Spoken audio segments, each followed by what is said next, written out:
Macro economics में class 12 का अपना जो चैप्टर नंबर 1 है वो है इंट्रोडक्शन ऑफ मैक्रो इकोनॉमिक्स। इसका लेक्चर नंबर 1 रहेगा आज अपना।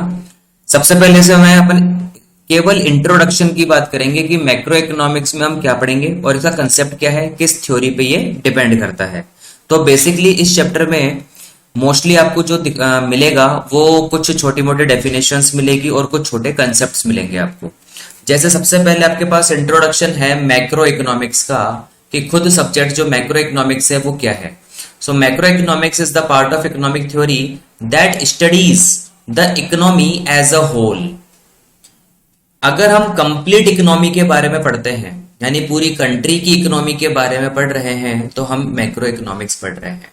For example such as national income. अगर मैं हमारी कंट्री की नेशनल इनकम के बारे में बात करूंगा तो वो मैक्रो इकोनॉमिक्स है, क्योंकि वो पूरी कंट्री के बारे में हम बात करेंगे। इस कंट्री में रहने वाले जितने पीपल हैं उन सबकी टोटल अर्निंग के बारे में हम बात करने वाले हैं। Aggregate employment. एग्रीगेट एम्प्लॉयमेंट का मतलब होता है टोटल एम्प्लॉयमेंट, यानी कि हमारी पूरी कंट्री में कितना तो एम्प्लॉयमेंट हम मतलब गवर्नमेंट जो है वो दे चुकी है और कितना अनएम्प्लॉयमेंट अभी बाकी है जिसको और देना बाकी है। General price level. हमारे कंट्री में जितने भी गुड्स एंड सर्विसेज प्रोड्यूस होते हैं उनका प्राइस लेवल क्या रहता है। आपने देखा होगा कभी किसी गुड्स एंड सर्विसेज का प्राइस अप होता है, कभी डाउन होता है। तो इसकी थ्योरी भी हमारी क्या होती है, मैक्रो इकोनॉमिक्स में आती है, क्योंकि ये पर्टिकुलर किसी एक इंडिविजुअल पर्सन से रिलेटेड नहीं होती, ये ओवरऑल कंट्री से रिलेटेड होती है। Aggregate consumption. हमारी कंट्री के जितने भी कंज्यूमर्स हैं, और हर कोई कंज्यूमर है, तो वो कितना कंजम्पशंस करते हैं गुड्स एंड सर्विसेज का। Aggregate investment. ओवरऑल पॉपुलेशन ने कितना इन्वेस्टमेंट किया है, गवर्नमेंट ने कितना इन्वेस्टमेंट किया है हमारी कंट्री पे, वो वाली बात करेंगे हम। तो ये वो एग्जांपल्स हैं जो ये बताते हैं कि हम मैक्रो इकोनॉमिक्स में क्या पढ़ने वाले हैं। Its main instruments are aggregate demand and aggregate supply. हालांकि वैसे काफी सारे पॉइंट है जिसके बारे में हम बोलते हैं कि मैक्रो इकोनॉमिक हम सारे पॉइंट पढ़ेंगे, लेकिन मेनली ये सारे पॉइंट जो होते हैं वो दो थ्योरी पे डिपेंड होते हैं, जो कि एग्रीगेट डिमांड और एग्रीगेट सप्लाई कहलाते हैं। एग्रीगेट डिमांड का मतलब हमारी कंट्री में जितने भी कंज्यूमर्स रहते हैं वो गुड्स एंड सर्विसेज में की कितनी डिमांड करते हैं, ठीक है, उनको कितनी नीड है। एग्रीगेट सप्लाई की अगर हम बात करें तो हमारी कंट्री के जितने भी प्रोड्यूसर्स हैं वो गुड्स एंड सर्विसेज कितना प्रोड्यूस करते हैं, कितना उनका मैन्युफैक्चरिंग करते हैं, उनका total. It is also called the income theory. हम इसको इनकम थ्योरी भी बोलते हैं, ठीक है, और या हम इसको एम्प्लॉयमेंट थ्योरी भी बोलते हैं। यानी कि ये जनरल थ्योरी होती है, ये प्राइस थ्योरी नहीं होती है, क्योंकि अगर हम प्राइस थ्योरी की बात करेंगे तो वो माइक्रो इकोनॉमिक्स हो जाती है, क्योंकि प्राइस के बारे में एक इंडिविजुअल सोच के चलेगा, लेकिन यहां पर हमें पूरी कंट्री का स्टडी करना होता है, तो ये जनरल थ्योरी होती है। Second thing, structure of macro economics. Macro economics का स्ट्रक्चर क्या होता है। As we know macro economics is concerned with economic problem, ठीक है, कोई भी इकोनॉमी हो वो इकोनॉमिक प्रॉब्लम के बारे में ही बात करती है at the level of economic as a whole. लेकिन जब मैक्रो इकोनॉमी की बात करेंगे तो वो इकोनॉमी एज अ होल यानी पूरी कंट्री की प्रॉब्लम के बारे में बात करेंगे, जो कि इकोनॉमिक रिलेटेड होगी। Structure of macro economics implies study of different sector of economies. यानी हमारी जो इकोनॉमी है या हमारी जो कंट्री की इकोनॉमी है उसमें काफी सारे सेक्टर्स होते हैं अलग अलग, और उन सेक्टर के हिसाब से ही हमें स्टडी करना होता है। An economy may be divided into different sectors depending on the nature of study। तो देखो पहला जो सेक्टर हमारे पास है वो सेक्टर है प्रोड्यूसर का। Producer sector engaged in the production of goods and services. जो प्रोड्यूसर होगा वो क्या करेगा, गुड्स एंड सर्विसेज को प्रोड्यूस करेगा, मैन्युफैक्चर करेगा, बनाएगा। और जो हाउस होल्ड होगा वो क्या करेगा, engage in the consumption of goods and services. तो जो प्रोड्यूसर ने गुड्स एंड सर्विसेज बनाया है उसका कंजम्पशन हाउस होल्ड यानी कि कंज्यूमर करेगा, ठीक है। यहां पर हम एक बात नोट करके चलेंगे, मोस्ट इंपॉर्टेंट है, कि जो हाउस होल्ड होते हैं are taken as owner of factor of production. यानी यहां पर जो प्रोड्यूसर प्रोडक्शन करेगा, प्रोड्यूसर जो प्रोडक्शन करेगा और उसको प्रोडक्शन करने में जो भी फैक्टर्स चाहिए वो सारे के सारे फैक्टर किसके पास होते हैं, वो फैक्टर हाउस होल्ड के पास होता है। फॉर एग्जाम्पल अगर प्रोड्यूसर को प्रोडक्शन करना है तो फैक्ट्री उसको लगानी होगी, फैक्ट्री लगाने के लिए उसको जमीन चाहिए, लैंड चाहिए। तो यहां पर इकोनॉमी में यह माना जाता है कि वो जो लैंड होगी वो हाउस होल्ड के पास होगी। ठीक है, तो प्रोड्यूसर क्या करेगा, हाउस होल्ड से वो जमीन लेगा किराए पर, रेंट पे लेगा। ठीक है, और हाउस होल्ड को उसका रेंट पे करेगा। दूसरा, प्रोड्यूसर को अगर प्रोडक्शन करना है तो वर्कर चाहिए, लेबर। तो वो लेबर भी किसके पास होती है, हाउस होल्ड के पास होती है। हाउस होल्ड की जो लेबर होती है वो प्रोड्यूसर के पास काम करते हैं, प्रोडक्शन करते हैं, तो प्रोड्यूसर उनको वेजेस पे करता है। ठीक है, अगर प्रोड्यूसर को प्रोडक्शन करना है तो प्रोडक्शन करने के लिए प्रोड्यूसर को कैपिटल भी चाहिए, मनी भी चाहिए। तो यहां पर यह माना जाएगा कि वो कैपिटल किसके पास है, वो हाउस होल्ड के पास है। ठीक है, तो प्रोड्यूसर क्या करेगा, हाउस होल्ड से वो कैपिटल लेगा और बदले में हाउस होल्ड को इंटरेस्ट पे करेगा। तो यहां पर यह माना जाता है कि जो भी प्रोड्यूसर को एलिमेंट चाहिए प्रोडक्शन के लेवल पे, वो सारे फैक्टर ऑफ प्रोडक्शन का ओनर कौन होता है, हाउस होल्ड होता है। ठीक है, तीसरा जो सेक्टर होता है वो गवर्नमेंट होती है। Government sector engaged in activities like taxation and subsidies. Government जो है वो किसी पे क्या लगाएगी, या तो टैक्स लगाएगी या किसी किसी को सब्सिडी, जिसको अपन अनुदान या जैसे अपन बोलते हैं ना, सपोर्ट करती है गवर्नमेंट, है ना, कुछ सस्ता गुड्स प्रोड्यूस करवा देती है, प्रोडक्ट उनको अवेलेबल करवा देती है। तो ये गवर्नमेंट का काम है। रेस्ट ऑफ द वर्ल्ड, ठीक है, रेस्ट ऑफ द वर्ल्ड यानी इंपोर्ट एक्सपोर्ट, यानी बाहर किसी कंट्री में हम इंपोर्ट या एक्सपोर्ट करेंगे, यानी किसी कंट्री से अगर हम गुड्स परचेज करेंगे तो इंपोर्ट हो जाएगा, हम किसी कंट्री को गुड्स सेल करेंगे तो एक्सपोर्ट हो जाएगा। और फिफ्थ होता है फाइनेंशियल सेक्टर। फाइनेंशियल सेक्टर क्या करता है, ये एंगेज होता है in the activity of borrowing and lending, यानी ये लोन लेने और लोन देने के सेक्टर में क्या होते हैं, एंगेज होते हैं फाइनेंशियल सिस्टम। अगर प्रोड्यूसर को किसी प्रोडक्शन करने के लिए मनी की रिक्वायरमेंट है तो फाइनेंशियल सेक्टर उसको क्या कर सकता है, मनी बोरो कर सकता है। ठीक है, खुद फाइनेंशियल सेक्टर को कहीं से मनी चाहिए तो मनी लैंड कर सकता है। तो इस तरीके से मनी मतलब लेना और देना दोनों काम जो होता है फाइनेंशियल सेक्टर्स के थ्रू होते हैं। ठीक है, ये स्ट्रक्चर ऑफ मैक्रो इकोनॉमिक्स है। देन उसके बाद हम बात करेंगे सर्कुलर फ्लो ऑफ इनकम। हमारी मैक्रो इकोनॉमिक्स में जो मनी है, जो इनकम है, वो उसका सर्कुलर फ्लो क्या होता है, किस तरीके से मनी हमारे इकोनॉमी में घूमता रहता है। ठीक है, it refers to flow of money, इसको फ्लो ऑफ मनी भी बोलेंगे, इनकम और the flow of goods and services. या तो फ्लो ऑफ मनी बोल दो, फ्लो ऑफ इनकम बोल दो, या flow of goods and services बोल दो, अक्रॉस डिफरेंट सेक्टर्स। जो ऊपर हमने 5 सेक्टर पढ़े हैं, producer, house hold, government, rest of the world और फाइनेंशियल सेक्टर। इन पांचों सेक्टर में हमारा जो मनी है, हमारी कंट्री का जो मनी है, वो इन पांचों सेक्टर में किस तरीके से घूमता रहता है, किस तरीके से सर्कुलेट होता है, वो वाली बात कर रहे हैं। ठीक है, there are 2 types of circular flow of income. तो 2 टाइप के सर्कुलर फ्लो होते हैं। पहला होता है रियल फ्लो, जिसको हम प्रोडक्ट या फिर फिजिकल फ्लो भी बोलते हैं, और दूसरा होता है मनी फ्लो, जिसको हम मॉनेटरी या नॉमिनल फ्लो भी बोलते हैं। अब इनका खाली नाम पकड़ लो आप। रियल फ्लो, जिसको रियल में क्या आता है, प्रोडक्ट आता है, विजिबल थिंग्स, जैसे हम अकाउंट्स में पढ़ते हैं कि रियल अकाउंट होता है तो विजिबल थिंग्स होते हैं, प्रोडक्ट्स होते हैं। तो रियल का मतलब क्या हो गया, प्रोडक्ट्स। अब प्रोडक्ट का फ्लो अगर होता है, यानी कोई गुड्स एंड सर्विसेज का फ्लो अगर होता है एक सेक्टर से दूसरे सेक्टर में, यानी प्रोड्यूसर से हाउस होल्ड हो गया, या हाउस होल्ड से प्रोड्यूसर हो गया, या गवर्नमेंट के पास हो गया, तो उस फ्लो को, उस गुड्स एंड सर्विसेज के फ्लो को हम क्या बोल देंगे, रियल फ्लो। इसी तरीके से मनी फ्लो का मतलब होता है जब मनी एक सेक्टर से दूसरे सेक्टर में जाएगा तो उसको मनी फ्लो बोलेंगे। देखिए, जैसे रियल फ्लो की अगर हम बात करें तो real flow of income implies the flow of factor services from the house hold sector to the producing sector. अभी हम ऊपर हमने ये कहा था कि जो भी प्रोड्यूसर को प्रोडक्शन के लिए जितने भी फैक्टर्स चाहिए, उन फैक्टर्स का ओनर हाउस होल्ड होता है। तो जब भी वो फैक्टर सर्विसेज हाउस होल्ड से प्रोड्यूसर के पास जाती है तो उसको हम बोल देते हैं real flow. And corresponding flow of goods and services from producing sector to house hold sector. और फिर सेम उसी के अगर अपोजिट कर दिया जाए कि प्रोड्यूसर से हाउस होल्ड के पास गुड्स एंड सर्विसेज का फ्लो होता है तो उसे बोलेंगे रियल फ्लो। तो दोनों ही फ्लो में आप देख सकते हो मनी कहीं पर भी नहीं है, ठीक है। पहले फैक्टर सर्विसेज हैं जो हाउस होल्ड से शिफ्ट होंगी प्रोड्यूसर के पास, और दूसरे में गुड्स एंड सर्विसेज हैं जो प्रोड्यूसर से शिफ्ट होगी हाउस होल्ड के पास। इसको बोलते हैं रियल फ्लो। ठीक है। जैसे मान लेते हैं कि हमारे पास दो सेक्टर है, प्रोड्यूसर सेक्टर है और हाउस होल्ड सेक्टर है, दो ही सेक्टर है, ना गवर्नमेंट है, ना रेस्ट ऑफ द वर्ल्ड है, ना फाइनेंशियल इंस्टीट्यूशन है। हम मान के चल रहे हैं एक बार। तो इस तरीके से चार्ट, आप एक डायग्राम देख सकते हो। इस डायग्राम में आपको समझ में आएगा कि एक तरफ तो हमने लिया है हाउस होल्ड सेक्टर, नीचे हमने लिया है प्रोड्यूसिंग सेक्टर।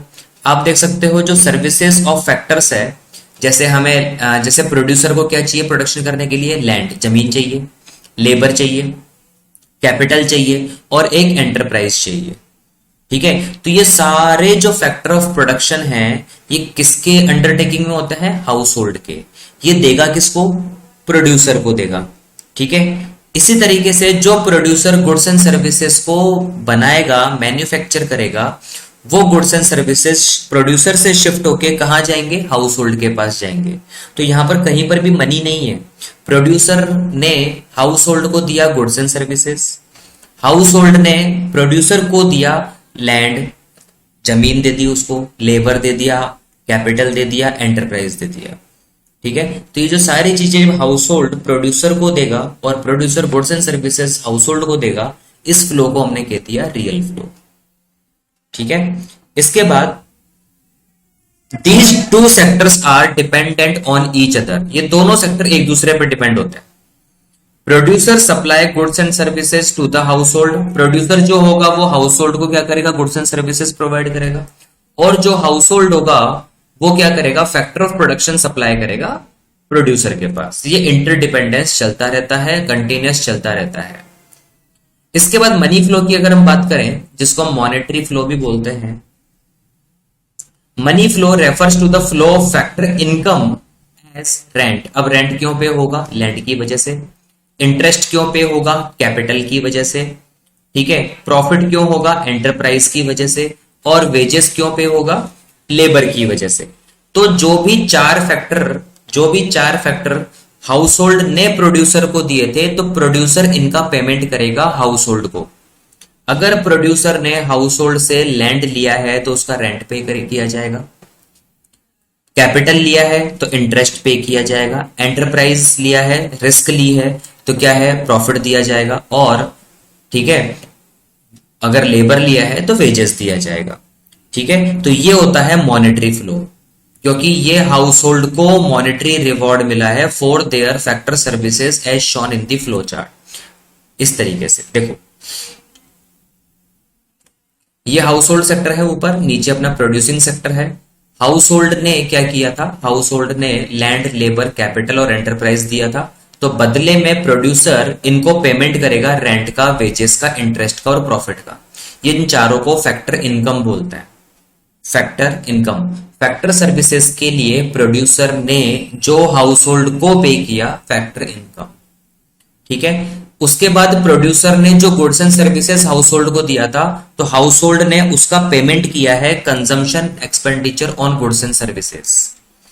तो हाउस होल्ड पेमेंट करेगा प्रोड्यूसर को गुड्स एंड सर्विसेज को कंज्यूम करने के लिए। इसको बोलते हैं मनी फ्लो। तो जो रियल फ्लो होता है वो भी हाउस होल्ड से प्रोड्यूसर और प्रोड्यूसर से हाउस होल्ड होता है, और मनी फ्लो भी दोनों के बीच में होता है। The house hold spend there income, यानी ये जो रेंट, वेजेस, इंटरेस्ट, प्रॉफिट जो है वो किसकी इनकम है, हाउस होल्ड की इनकम है। और ये हाउस होल्ड क्या करता है, इस इनकम को गुड्स एंड सर्विसेज में क्या कर देता है, पेमेंट कर देता है। तो अकॉर्डिंगली हमारी इकोनॉमी में जो पैसा होता है वो इन दोनों के बीच में घूमता रहता है। Accordingly money flow back to the producing sector. अब यानी जो प्रोड्यूसर ने हाउस होल्ड को पैसा दिया था वो हाउस होल्ड से प्रोड्यूसर के पास वापस आ गया, as house hold expenditure as shown in the flow chart. Circular flow of income in two sector model. ठीक है, इसको circular flow of two sector model बोल सकते हैं हम। बिल्कुल कुछ बेसिक अजम्पशन है इसकी। बेसिक अजम्पशंस क्या क्या है इसकी, the following assumptions with regard to a simple economy with only two sector of economic activities are. जब हम दो सेक्टर इकोनॉमी के बारे में पढ़ेंगे, यानी कि हम प्रोड्यूसर और हाउस होल्ड के बारे में पढ़ेंगे, तो हमें ये कुछ अजम्पशंस मान के चलने पड़ेंगे। Number one, there are only two sector in the economy, that is house hold and firm, यानी कि प्रोड्यूसर, यानी बाकी के जो तीन सेक्टर होते हैं वो यहां पर नहीं होंगे, हम ये मान के चलेंगे। Second, house hold supplies factor services to the firms, यानी हाउस होल्ड के पास जो फैक्टर सर्विसेज है, लैंड है, लेबर है, कैपिटल है, एंटरप्राइजेस है, वो किसको पे किया जाएगा, यानी किसको दिया जाएगा, फर्म को दिया जाएगा, प्रोड्यूसर को दिया जाएगा। और तीसरा, फर्म जो गुड्स एंड सर्विसेज होगी, ठीक है ना, हायर क्या करेगा, सॉरी, फर्म जो होगी वो हायर करेगा factor services from house hold, यानी अगर फर्म को, प्रोड्यूसर को लैंड, लेबर, कैपिटल चाहिए तो वो हाउस होल्ड से लेगा। ये तीन अजम्पशंस हम मान के चलेंगे। ये देखो, एक तरफ फर्म है जिसको हम प्रोड्यूसर भी बोलते हैं, और एक तरफ हाउस होल्ड है, ठीक है। तो यहां पर देखो दोनों का मिक्स हो चुका है। सबसे पहले देखो क्या हुआ, सबसे पहले अगर हम थर्ड लाइन देखेंगे, ये वाला factor services land, labour, capital, enterprise, जिसको हम एंटरप्रेन्योरशिप भी बोलते हैं, ये हाउस होल्ड से दिया जाएगा फर्म को। इसके बदले में टोटल इनकम, जिसमें rent plus wages plus interest plus profit, इन चारों के लिए हाउस होल्ड को पे किया जाएगा। तो ये कौन सा फ्लो हो गया, ये मनी फ्लो, ये सॉरी, ये ऊपर वाला तो हो गया अपना real flow, land, labour, capital और एंटरप्राइजेस तो हो गया रियल फ्लो, और जो नीचे वाला है रेंट, वेजेस, इंटरेस्ट और प्रॉफिट, ये हो गया मनी फ्लो। तो एक रियल फ्लो के लिए मनी फ्लो पेमेंट किया गया फर्म से हाउस होल्ड। इसी तरीके से फर्म ने क्या किया, final goods and services house hold को दिया, ये रियल फ्लो है। इस रियल फ्लो के बदले में हाउस होल्ड ने पेमेंट किया है expenditure on final goods and services, जो फर्म को पेमेंट किया है, ठीक है। तो जो भी रियल फ्लो हुआ है फर्म टू हाउस होल्ड, तो हाउस होल्ड उसका मनी फ्लो करेगा house hold to firm. Fourth हमारी अजम्पशन है, house hold spend their entire income on consumption. हम ये मान के चलेंगे कि हाउस होल्ड की जो भी इनकम होगी वो पूरा का पूरा पेमेंट कंजम्पशन पे करेंगे। Firm sells all that is produced to the house hold, यानी कि जो फर्म जो कुछ भी बनाएगा, जो कुछ भी प्रोड्यूस करेगा, वो हाउस होल्ड को ही सेल करेगा। और सिक्स अजम्पशन होगी, देयर इज नो गवर्नमेंट और फॉरेन ट्रेड, यानी बाकी के सेक्टर नहीं होंगे, या ना गवर्नमेंट होगी ना rest of the world, foreign trade नहीं होगा। हमारी केवल एक डोमेस्टिक इकोनॉमी होगी, उसमें हाउस होल्ड है, प्रोड्यूसर जो कुछ बनाएगा हाउस होल्ड को देगा, हाउस होल्ड की जो कुछ इनकम होगी वो प्रोड्यूसर को पेमेंट की जाएगी, कंजम्पशन पे पेमेंट कर दिया जाएगा। Such an economy described above has two types of market, ठीक है। ये जो ऐसी इकोनॉमी होती है इसमें दो टाइप के आपको मार्केट मिलेंगे। First market for goods and services, that is product market, और सेकंड जो होती है market for factor of production, that is factor market. जहां पर गुड्स एंड सर्विसेज होंगी वहां पे उसको बोलेंगे प्रोडक्ट मार्केट, और जहां पर फैक्टर ऑफ प्रोडक्शन होंगे वहां पे उसको बोलेंगे factor market. As the result we can derive the following in the cases of our simple economy. Total production of goods and services by firms equals to total consumption of goods and services by house hold sector. हमने ये कहा कि जो भी producer product बनाएगा वो क्या करेगा, कंज्यूमर को देगा, हाउस होल्ड को देगा, और कंज्यूमर क्या करेगा, उन गुड्स एंड सर्विसेज के कंजम्पशन पे पूरा एक्सपेंडिचर करेगा। तो हम ये कह सकते हैं कि जो भी फर्म प्रोडक्शन करेगी वो इक्वल होगा total consumption of house hold के। हाउस होल्ड जो भी कंज्यूम करेगा और प्रोड्यूसर जो भी प्रोडक्शन करेगा, ये दोनों इक्वल होंगे, ठीक है। इसके बाद फैक्टर पेमेंट बाय फर्म। अब फैक्टर पेमेंट फर्म ने क्यों किया, लैंड, लेबर, कैपिटल की वजह से। और factor income of house hold है ये, तो दोनों बराबर होंगी, क्योंकि ये फैक्टर पेमेंट फर्म किसको करेगी, हाउस होल्ड को ही करेगी। इसके बाद जो कंजम्पशन एक्सपेंडिचर होगा जो हाउस होल्ड करेगा वो बिल्कुल इनकम होगी फर्म की, यानी एक का एक्सपेंडिचर दूसरे का इनकम होगा, दूसरे का एक्सपेंडिचर पहले का इनकम होगा। ये इतना सा कंसेप्ट है। Hence, real flow of production and consumption of firms and household equals to money flow of income and expenditure of household। अब वही वाली बात है कि जो भी हम टोटल रियल फ्लो करेंगे और टोटल मनी फ्लो जो होगा वो दोनों इक्वल होंगे, ठीक है। यहां पर आगे है phases of circular flow. Circular flow के कितने फेजेस होते हैं, तो 3 फेजेस होते हैं यहाँ पे। तीन फेज के बारे में हम बात करेंगे। जब भी सर्कुलर फ्लो ऑफ मनी की बात करेंगे तो तीन फेज होंगे। सबसे पहले होगा production phase. It deals with the production of goods and services by the producer sector, यानी प्रोड्यूसर सेक्टर जो कुछ भी बनाएगा उसको प्रोडक्शन फेज में रखेंगे। If we study in it in term of the quantity of goods and services produce, it is a real flow. अगर मैं गुड्स एंड सर्विसेज के क्वांटिटी के बारे में बात कर रहा हूं तो वो रियल फ्लो है, but it is a money flow if we study in terms of the market value of the goods produced. अगर मैंने ये कहा कि मैंने इतने टन प्रोडक्शन किया, इतने क्विंटल, इतने किलो, इतने लीटर अगर मैंने प्रोडक्शन किया है तो वो रियल फ्लो है। लेकिन अगर मैं बात करता हूं कि जो कुछ मैंने प्रोडक्शन किया है आज उसकी मार्केट वैल्यू क्या है, तो वो मनी फ्लो में कन्वर्ट हो जाएगा। तो ये तो है प्रोडक्शन फेज। दूसरा होता है distribution phase. Second, distribution phase बोलता है it means the flow of income in the form of rent, interest, profit and wages paid by producer sector to the household sector. It is a money flow. Distribution यानी producer ने जो भी land, labour, capital household से लिया है तो household को उसका पेमेंट किया होगा, जिसको अपन क्या बोलते हैं, फैक्टर पेमेंट बोलते हैं। तो उस फैक्टर पेमेंट को मनी फ्लो बोलेंगे, उसको डिस्ट्रीब्यूशन फेज बोलेंगे। उसके बाद disposition phase. Disposition means expenditure made. This phase deals with the expenditure on purchase of goods and services bye household and the other sectors, यानी जो भी सेक्टर या house hold goods and services के consumption पर expenditure करेगा उसको dispose of बोलेंगे, disposition phase. This is a money flow, क्योंकि मनी की बात हो रही है तो मनी फ्लो ही है। ठीक है, these phases are illustrated in the figure. देखिए ये रहा, इस तरीके से इस फिगर में हम बता सकते हैं different phases of circular flow of income. हम प्रोडक्शन करेंगे, प्रोडक्शन होगा तो हम डिस्ट्रीब्यूशन करेंगे।